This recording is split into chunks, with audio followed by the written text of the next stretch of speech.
Don Mack, Ted Hope, where's Ted Hope? And of course, Miranda Bailey.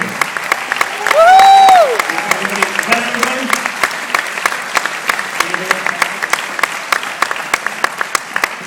Oh yeah, where's Mary Matthews? Oh, there's Mary, our costume designer.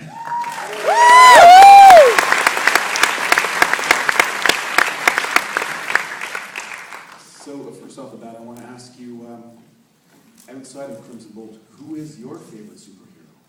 You know, I hate that question because my answer's so boring, because it's Batman. I've always loved Batman.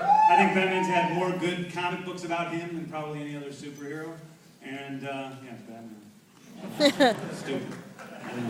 I wish it was like, you know, I don't know, Bucky or something. Where did the idea for Crimson Bolt come from? I don't remember. I wrote the script so long ago. I originally wrote this script as it was going to be a short film. And I just wanted to tell the story about a person, a movie that was about a person first and a superhero second. And I was going to do it as a short film. It was before I'd ever directed anything. I'm like, okay, well, I'll direct a short, show people I can direct. But then I started writing it, and it just got longer and longer and longer. And it became what this is. And the script has almost not changed at all since I first wrote it in 2003. So that's where it started. And for me, the really amazing, I did not plan out any of the movie at all. And it just sort of came to me, especially the ending was almost like my own sort of spiritual awakening. So it was a fun script to wrote it quickly. And it just stuck with me. And over the years, everybody kept telling me that the movie was too weird, it was too esoteric, I couldn't get the movie made. I did actually have a lot of actors that wanted to be in the movie, but we didn't have many people interested in financing it, but it just stuck with me, and I couldn't let it go. And my ex-wife, Jenna Fisher, called me up one day, and she's like, "What are you doing with Super? That's my favorite script that you've ever written. I don't know why you're not making this movie." And I said, "I don't know." And she's like, "You know, have you ever thought of Rain for that role?" And I'd known Rain for 5 or 6 years. And he was perfect, because everybody else that wanted to play the role was... I didn't know anybody else who had the comedic chops, but could also do sort of the dramatic part of the role well, and who, you could believe was picked on, the low man on the totem pole at the diner, but was also powerful and big enough to kick some ass. But really, the minute she said it, I'm like, wow, that makes sense. And I gave the script to Rain that afternoon, I think. Check this move out.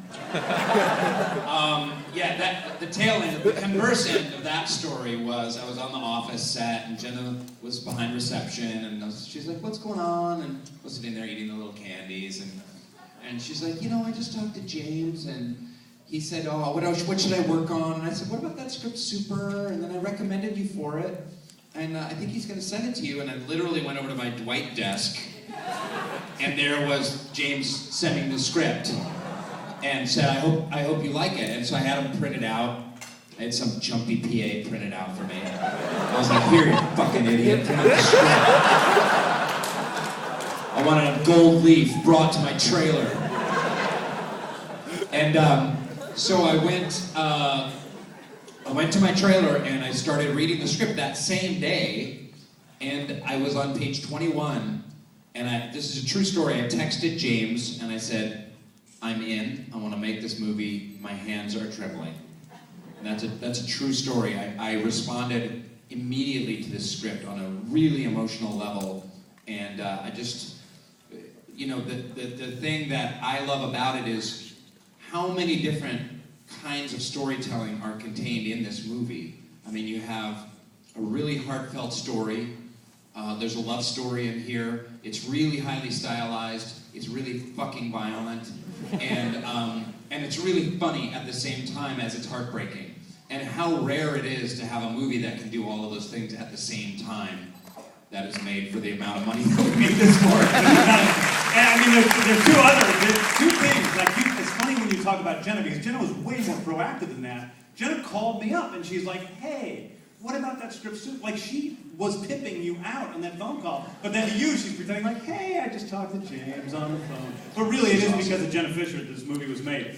And then the other thing is, when you wrote me that you're on page 22 and that you were in, I didn't take it seriously at all because I'm like, well, he didn't get to the part where the girl's head gets blown off, and I'm like, he may freak out. Rain's a spiritual guy. He may freak out on the violence at the end because I know the movie changes so much throughout. I really didn't believe that you were in until you told me after you had read the whole script.